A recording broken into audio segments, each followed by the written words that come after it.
ဒီနေ့အလေးကတော့ပြင်ပြပေးတယ်အင်ဒိုကြက်ကြော်ဒါပေမဲ့မဟုတ်ဘူးကျွန်တော်ဆိုင်နဲ့ကျွန်တော်ကြော်ထားတာဒါပေမဲ့ဒီကြော်နီးလေးကတက်သားကိုအပေါ်ရန်အခွန်လေးတွေကတော့ကျွတ်ရွပြီးတော့ဒီလိုမျိုးလေးကျွတ်နေတယ်ဒီပေါ့နော်ဒီလိုပုံစံလေးဖြစ်အောင်ကျွန်တော်ကြော်ပြတာဖြစ်ပါတယ်အဲ့ဒါကျွန်တော်ကြော်ပြတဲ့နီလန်းလေးကိုလိုက်ကြော်ကြည့်ဖို့ဖိတ်ခေါ်ပါတယ်ကိုကလည်းကိုတော့လက်နဲ့ပဲကင်ထားလိုက်တော့မယ်ဇုံးတွေကတုံးနေတော့ဘူးကိုယ်မှကိုစားရင်လည်းလက်နဲ့ပဲစားရတယ်မလားဒါတော့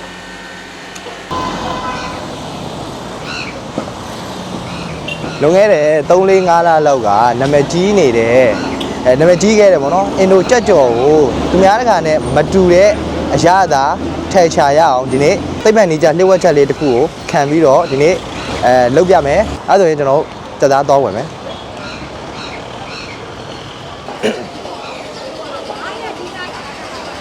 ဘိုင်ဟိုကတက်သားဘယ်လိုရောင်းလဲမသိဘူး စီဗီချက်က3000ကို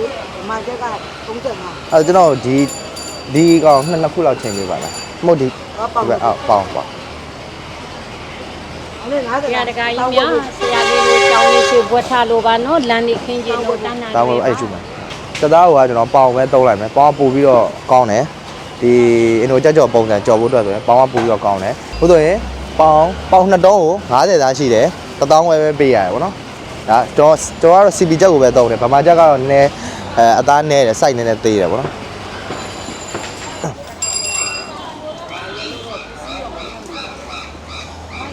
တက်သားနဲ့ရောချက်ဖို့ဆိုရင်တက်သားနဲ့လိုက်ဖက်တာပူစီနဲ့နဲ့လိုက်ဖက်မှုရှိရပါတော့အဲ့တော့ဟိုသူများနဲ့မတူတဲ့အနှစ်ပုံစံလေးတွေကျွန်တော်လုပ်ပြမယ်တခြားမတူတဲ့အနိုင်နဲ့အရသာတွေလည်းကျွန်တော်ထည့်ပြမယ်ပေါ့နော်အဲ့တော့လိုအပ်တဲ့ဟာလေးဝယ်လိုက်မယ်ဟိုပူစီနဲ့မလို့ရောင်းလည်းမသိဘူး900ကျွန်တော်ပူစီနဲ့2စီးလောက်ထည့်ပြီကြီးလားအမေးကြီးပူစီနဲ့2စီးပြီးတော့ဟိုဟာမြုပ်သီးသိမ်းရှိလားအခုကျွန်တော်လုပ်ပြမဲ့နီးကတခြားအင်ဒိုကြက်ကြော်တွေနဲ့လုံးဝမတူဘူးအနက်ပိုင်းရောအရသာပိုင်းရောစက်သားရဲ့အပေါ်ပိုင်းနဲ့ကျွတ်ပြီးတော့အထက်ကနူးညံ့တဲ့ပုံစံရောတခြားဟာတွေနဲ့လုံးဝမတူဘူးပြီးတော့သူနဲ့တွဲထားမယ်အနှစ်ကလည်း sauce ပုံစံရတယ်သူများကတွေနဲ့လုံးဝမတူဘူးလုံးဝကွဲထွက်တဲ့ပုံစံမျိုးနဲ့ကျွန်တော်လုပ်ပြမှာ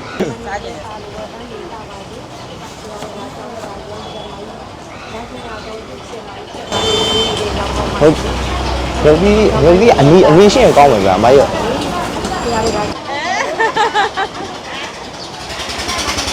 အမပြောင်းဘူးလို့ရောင်းတယ်။ဟုတ်မှမ။ဒီလိုလေအများကြီးမဖြတ်နဲ့နည်းနည်းလေးဖြတ်ပါ။ဒီမကြီးလေ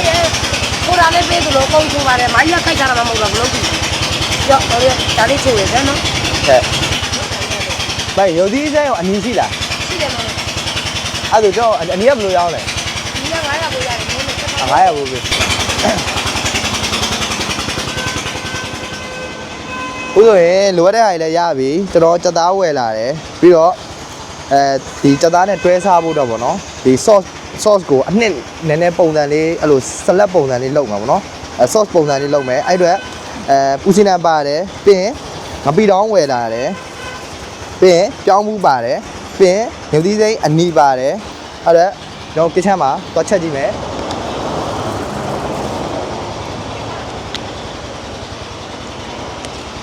ဝီတော့မွေးရတာလည်းမိုက်ရလုံးဝumami flavor okay ဒီနေ့တော့ကျွန်တော်ကစသားကိုကြတော့ကျွန်တော် drumstick ရယ်တိုက်ရယ် drumstick ရယ်တိုက်ရယ်နှစ်မျိုးထည့်ထားတယ်ဗောနော်ပြီးတော့ဒီမှာ chicken wing လေးပါမယ်ဒီအရေးကုန်လေးကလုံးဝကျွတ်ရွရွလေးနဲ့အထက်ကအသားကမွဲ66ကြီးမဟုတ်ဘူး66ကက်ကက်ကြီးမဟုတ်ဘူးအထက်ကအသားကလည်း juicy ဖြစ်ပြီးတော့အရေးချွတ်ချွတ်လေးနဲ့နူးနူးညံ့ညံ့အီလေးအီဆက်ဆက်လေးဖြစ်အောင်လုပ်မှာဗောနော်ဒါပေမဲ့အပေါ်ကတော့လုံးဝအရေးကုန်ကကျွတ်နေအောင်လို့ပြီးရင်အရသာအတွက်ဆိုလို့ရှိရင်ကျွန်တော်ဒီမှာမပီတောင်းပါတယ်ပြီးရင်စက်သားနဲ့လိုက်တဲ့စပယ်လင်ပါမယ်လေမွန်ဂရက်စ်ပါမယ်ပြီးရင်ပူစီနန်မင့်ပါမယ်ပြီးရင်ညုပ်သီးသိမ်းပါမယ်အနက်မွေးဖို့အတွက်ပြီးရင်တမယာသီးပါမယ်အဆက်တွေများသွားဖြစ်တဲ့အတွက်ဒီအဆက်ရဲ့ flavor ကို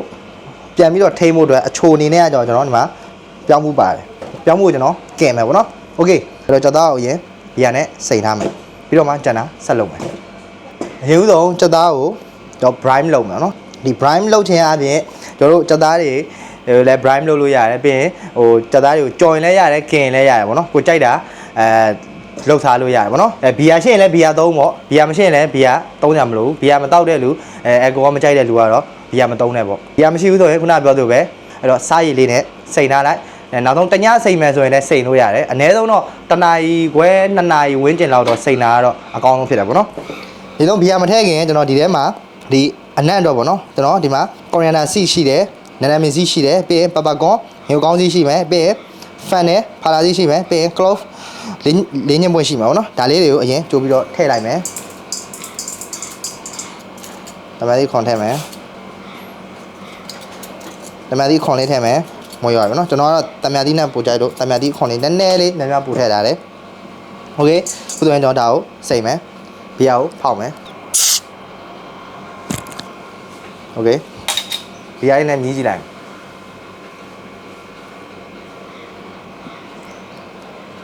ရပြီဒါကကျွန်တော်ကိုယ့်ကိုစားမှဖြစ်တဲ့အတွက်ဗဇက်နဲ့ပဲဒီတိုင်းပဲတောက်လိုက်မယ်ခွက်လေးပါရတော့ထည့်မနေတော့ဘူးထိန်တဲ့အခါမှာကြက်သားကိုမြုပ်နေအောင်စိန်ဖို့ကလည်းအရေးကြီးတယ်ပေါ့နော်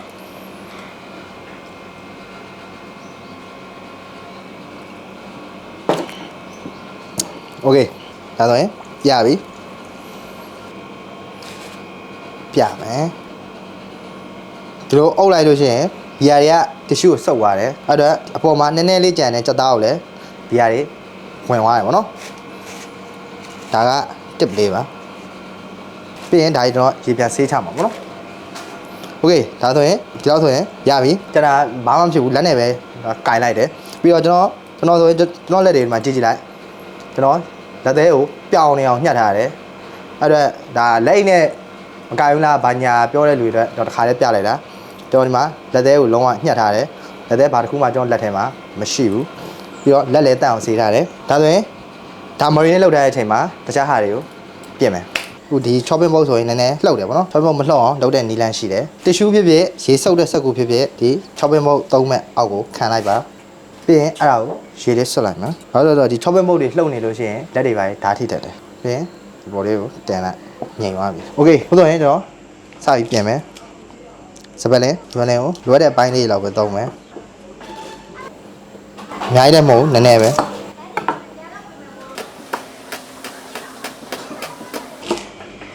အဲ့ဒါနည်းနည်းပါးပါးလောက်ဆိုပြီးရင်အနီလည်းဒီလောက်ဆိုရင်တော့ရပြီအဲ့တော့အနီကိုနည်းနည်းလေးတစ်ချမ်းလောက်တော့ပို့သုံးလိုက်မယ်ဒီလောက်ဆိုရပြီဒီမှာတက်တော့အဖြူတက်တော့ဖြူရတော့ဖိထားလိုက်ပြောင်းမှုကတော့ကျွန်တော်ပြုတ်ပြီးတော့မှကင်မှာပေါ့နော်တမန်သေးကိုဟိုလိုမျိုးမလီဘူးဘေးလေးကိုပဲကတ်ပြီးတော့ညှစ်လို့ကောင်းအောင်လီးလိုက်မယ်လေကအစီလည်းမပအောင်လို့ပေါ့နော်တမန်သေးဒီလောက်ဆိုရပြီဒါပေမဲ့ကျွန်တော်တမန်သေးကိုနည်းနည်းအချင်ဘက်လေးပို့သွားအောင်လို့နည်းနည်းအချင်လေးပြအောင်တမန်သေးလေးနည်းနည်းလေးပို့ထည့်ထားမယ်အချို့အချင်ကတော့ကိုကြိုက်တယ်လို့လီးလို့ရတယ်ကြိုက်တဲ့လောက်ထည့်ပေါ့နော်ကိုအချင်ကြိုက်ရင်လည်းပို့ထည့်အချင်မကြိုက်ရင်လည်းပို့မထည့်တမန်သေးကတော့တော်တော်အရေးရွှမ်းတယ်အရင်ဦးဆုံးကျွန်တော်တက်တုံဖြူတွေတက်တုံအနီတွေပြီးရင်စပတ်လင်းတွေပြီးတော့ငုံသီးသိန်းတွေကိုမီးလေးကန်လိုက်မယ်ကျွန်တော်ပို့ပြီးမြန်နေတဲ့အတွက်ဒီ gas can လေးတောင်းလိုက်တာပေါ့နော်ဟိုဒီမှာကတော့ဖြည်းဖြည်းအေးဆေးလုပ်ပေါ့ဗျာကိုချက်တဲ့နေရာကိုစားလို့ရတဲ့ချိန်ဒါလေးကိုမီးပို့ရဲ့ပူတဲ့အချိန်လေးနဲ့နည်းနည်းလေးထပ်ပြီးတော့ထားလိုက်မယ်ငုံသီးသိန်းဆိုလည်းကာလာလေးရပါပြီโอเคတယ်ပို့ပြီးတော့အနံ့လည်းမှုေးလာတယ်ငုံသီးသိန်းကကင်လိုက်တာနဲ့ပို့ပြီးတော့အနံ့မှုေးလာတယ်ဖြည်းဖြည်းလေးအေးဆေးလေးပဲဒါလေးမကြိတ်ခင်မှာပူစီနန်လေးထည့်မယ်ပူစီနန်ကကျွန်တော်တကယ်ကြိုက်တဲ့အနံ့နေထဲမှာပါတယ် secret ingredient တစ်ခုထည့်ပြမယ်ဒါတီယိုစီပေါ့နော်တီယိုစီလေးထည့်လိုက်တာဘာမှမဟုတ်ပေမဲ့နောက်ဆုံးအဆုံးသက်အရသာမှာတော့လုံးဝကွဲပြားသွားတယ်တော့ကျွန်တော်ကြိတ်မယ်လန်တာမရှိရောဆိုတဲ့လူတွေအတွက်လန်တာမရှိလဲတော့ငရုတ်ဆောင်နဲ့သုံးပေါ့နော်ငုံဆောင်နဲ့အရင်တော့မထောင်းနဲ့ဖြည်းဖြည်းချင်းထောင်းပေါ့နော်အရင်မွားသွားရည်မလို့တော့နည်းနည်းလေးထပ်ကြိတ်ဖို့လိုသေးတယ်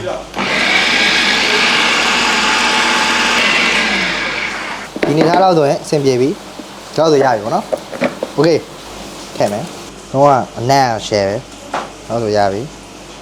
ဒါပြီးလို့ရှိရင်ကျွန်တော်အဓိကသုံးမဲ့အရသာအပီတောင်းလေးထည့်မယ်အများကြီးမဟုတ်ဘူးနည်းနည်းပဲတကြားလေးနည်းနည်းထည့်မယ်ပြီးရင်ဒီမှာဂျားရယ်အပီလေးရယ်အပီတောင်းလေးရယ်ဒါဆိုတော်တော်โอเคသွားပြီအချုံမုတ်ကြရင်လည်းကိုယ့်အချုံမုတ်ထက်တသားမုတ်ကြရင်လည်းတသားမုတ်ထက်တော့အပီတောင်းနဲ့အဆင်ပြေပြီဒါလေးကတော့ဆိုရပြီပြီးရင်ကျွန်တော်ဒီထဲကိုတမန်သီးလေးညှက်ထည့်မယ်တမန်သီးကအရင်ညှက်စရာမလိုရမ်းညှက်လိုက်ရင်လည်းအခါတက်တွေပါဝါမှဆိုးရတယ်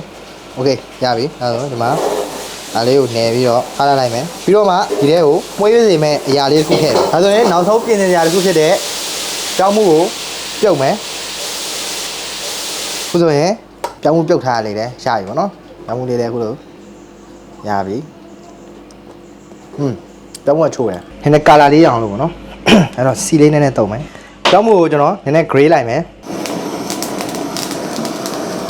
ပြောင်းမှုကဒီလိုမျိုးလောက်လိုက်မှာပြောင်းမှုဖုန်နန့်လေးထွက်လာပါတော့။ပြောင်းမှုနန့်လေးကမှွေးတယ်။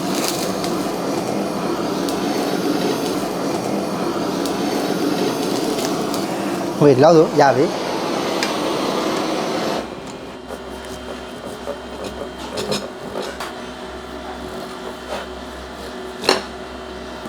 ဒါဆိုရင်ရပြီ။ပြောင်းမှုကိုကျွန်တော်ဒီထဲကိုတစ်ခါလေးထည့်လိုက်မယ်။ပြီးရင်ပူစင်နံလေးနည်းနည်းထပ်ပြီးချွေထည့်မယ်။ဟုတ်တော့ရင်ကျွန်တော်မာရီနေလောက်ထားတာ2နာရီလောက်ရှိပြီ2နာရီကျော်လောက်ရှိပြီပေါ့နော်ဒါဆိုရင်ကျွန်တော်ဒါလေးကိုဖယ်လိုက်မယ်ဖယ်လာတော့ဘာမှမခက်ဘူးဒီတိုင်းလေးပဲဖယ်လိုက်ရုံပဲဖယ်လိုက်ပြီပြီးရင်ဒါလေးကိုကျွန်တော်ရေလေးနဲ့ဆေးမယ်ဟုတ်တယ်ကျွန်တော်ရေလေးနဲ့တစ်ခေါက်ထပ်ပြီးတော့ဆေးပြီးပါပြီစက်သားလေးကလည်းနေတော်လေးရပြီမလိုတဲ့အပိုင်းလေးတွေကိုနည်းနည်းဖြတ်ထုတ်လိုက်မယ်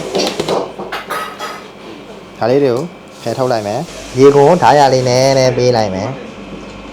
အားရလေးပေးလိုက်မယ်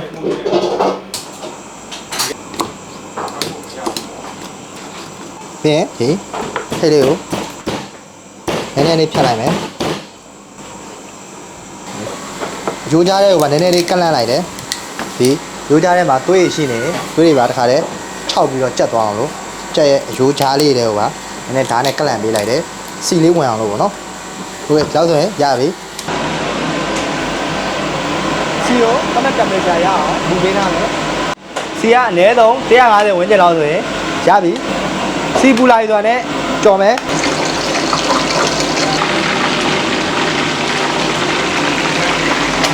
စီကိုနည်းနည်းလေးအပူချိန်လျှော့ထားမယ်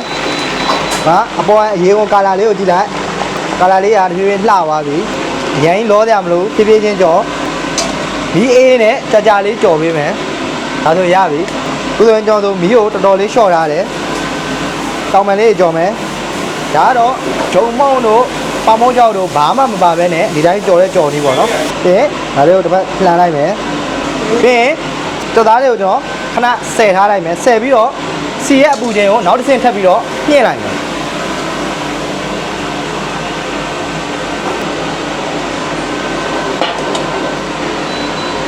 ခုဆိုရင်စီကပို့ပြီးတော့ခုနအပူချိန်နဲ့ပို့ပြီးတော့ပူသွားပြီစီကိုအပူချိန်မြင့်မြင့်ထားပြီးတော့နောက်တစ်ချိန်ထပ်ပြီးတော့ကြော်မယ်ပေါ့နော်ကျွန်တော်တို့ကစက်သားကိုကြော်တဲ့အချိန်မှာစက်သားထဲမှာရှိတဲ့ဒီအချိုဓာတ်တွေ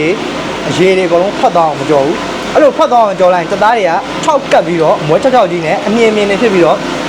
အရန် dry ဝိုင်းရင်စားလို့မကောင်းတော့ဘူးအဲ့ဒါစက်သားကိုအဲ့လိုရောက်တဲ့အနေထားတွေမကြော်ဘူးအထက်က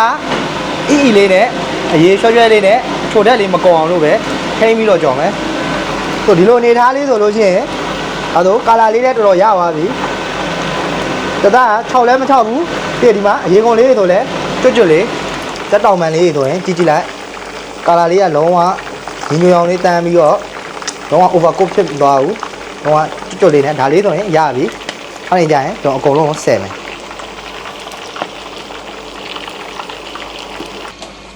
ဆယ်ထားပြီးတော့ဒီမှာစီဆက်ထားမယ်ကာလာလေးကိုကြည့်လိုက်ဒါအထဲမှာပျော့ပျော့အီအီလေးဒါလေးဆိုရင်ဒါဆိုရပြီခုနကကျွန်တော်ပြောတဲ့အထဲမှာတော့မွေးဝါးစီမဲ့အရာစီပဲတသားကြော်ထားတဲ့ကြော့ကြော်စီမှုန့်မွေးလေးကိုဒီထဲကိုထည့်မယ်ကျွန်တော်ကတော့စီအရန်မစားရလို့ဆိုတော့ဒီလောက်ဆိုရင်အဆင်ပြေပြီဒီစီလေးနဲ့ကွာကိုခမင်းကိုနယ်ထားမယ်ဆိုလဲနယ်ထားလို့ရတယ်ခမင်းနဲ့နယ်ထားမယ်ဆိုလဲမှုန့်တယ်ပေါ့နော်ဒါကြက်သားကြော်ထားရတဲ့အတွက်ကြက်သားအနံ့လေးမှုန့်တယ်ဟုတ်တယ်ပလိတ်နေပြင်မယ်ခုနကနေထားတဲ့ဟာလေးလာတယ်ပေါ့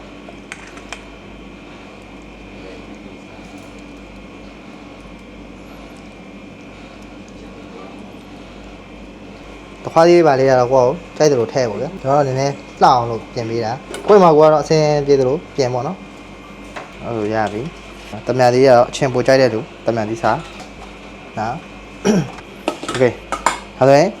ရပြီ တက်သားလေးကိုတော့တစ်ချက်ကြည့်ကြည့်မယ်ဆိုရင်တက်သားဒီမှာကြည့်ဒီကိုတစ်ချက်ကြည့်ကြည့်ကျွတ်တဲ့အတန်ကြားလားမသိဘူးကျွတ်လို့ကွာတော့ကွာကြပါရင်ဒါလေးကကျွန်တော်စားမရဖြစ်တဲ့အတွက်လိုင်းနဲ့မကင်တော့ဘူးကျွန်တော်ကိုယ်တိုင်ပဲစားမှဖြစ်တဲ့အတွက်ဂိုင်တော့ဘူးအရင်မှပြောလို့ပဲလက်သေးလေးညှက်ထားတယ်အဲ့တော့လိုင်းနဲ့မကင်ဘူးဆိုပြီးတော့ပြောရင်လေပြောပါဟိုမှာကျွန်တော်တောင်ပန်လေးစားပြမယ်နော်ဟောဒီကောင်ကကျွတ်လေးနဲ့ဖဲရတာမွေးချောင်းချောင်းကြီးမဟုတ်ဘူး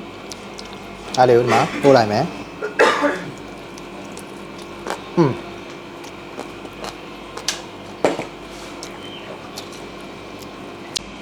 အတွင်းသားတွေကိုချက်ပြမယ်ဆိုအီအီလေးဒါဒီမကျွန်တော်ညှစ်ပြမယ်အဲဒီတက်သားဒီမှာတော့နူးရွာပြီးတော့ juicy ဖြစ်တယ်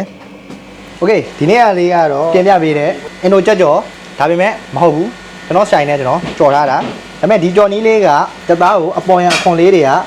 တော့ကျွတ်ရွာပြီးတော့ဒီလိုမျိုးလေးကျွတ်နေတယ်ဒီပေါ့နော်ဒီလိုပုံစံလေးဖြစ်အောင်ကျွန်တော်ကြော်ပြတာဖြစ်ပါတယ်အဲ့တော့ကျွန်တော်ကြော်ပြတဲ့နီလန်းလေးကိုလိုက်ကြော်ကြည့်ဖို့ဖိတ်ခေါ်ပါတယ်ဒါဆိုရင်ဒီတစ်ပတ် chef တန်တော့ဆို YouTube channel နဲ့ Facebook page ကနေအင်ဒိုကြက်ကြော်လေးကိုတင်ဆက်ပေးသွားတာဖြစ်တယ်ဒါပေမဲ့အင်ဒိုကြက်ကြော်တော့မဟုတ်ဘူးကျွန်တော်ဆိုင်နဲ့ကျွန်တော်ကြော်တဲ့အင်ဒိုကြက်ကြော်ပုံစံကြက်ကြော်ပါဒါဆိုရင်ဒီဘက်အားလုံးကျေးဇူးတင်ပါတယ် chef တန်တော့ဆို YouTube channel နဲ့ Facebook page ကိုလည်း like and subscribe လုပ်ဖို့ပြောချင်ပါတယ်အားလုံးနောက်ဘက်မှာပြန်တွေ့ပါမယ်ကျွန်တော်ကတော့စားလိုက်တော့မယ်ကြက်သားကလုံးဝမိုက်တယ်ကိုယ့်နဲ့ကိုယ်တော့လက်နဲ့ပဲကင်ထားလိုက်တော့မယ်ဇုံးတွေကတုံးမနေတော့ဘူးကိုယ့်မှာကိုယ်စားရင်လည်းလက်နဲ့ပဲစားရတယ်မလားဒါတော့